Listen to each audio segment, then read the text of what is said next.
Well, I just want to begin by extending my condolences to the Floyd family. They exemplify spiritual nobility. That's very important. Long history, 400 years of black people having to come to terms with these kinds of vicious murders and assassinations and attacks. But I think what we're really experiencing here, though, brother, and I say this in all honesty and deep sadness, but I think we are witnessing America as a failed social experiment.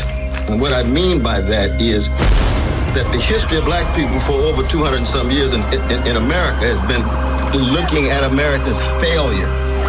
Its capitalist economy could not generate and deliver in such a way that people could live lives of decency.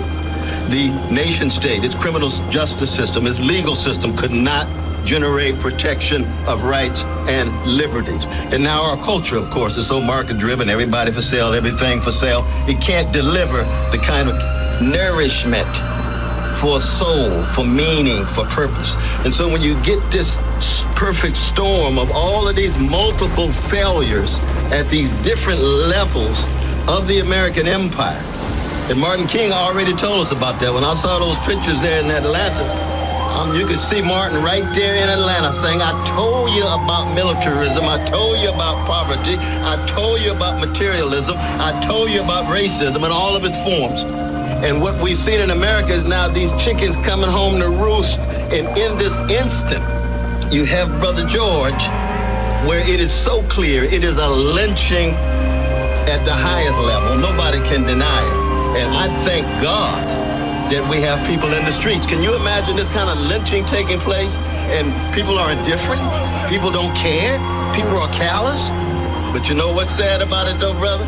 At the deepest level, it looks as if the system cannot reform itself.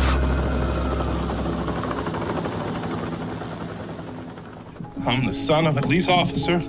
My cousin is a police officer. And my other cousin, East Point, police officer. And I got a lot of love and respect for police officers, down to the original 8 police officers in Atlanta that even after becoming police had to dress in a YMCA because white officers didn't want to get dressed with niggers. And here we are 80 years later. I watched a white officer assassinate a black man. And I know that tore your heart out. And I know it's crippling. And I have nothing positive to say in this moment, because I don't want to be here.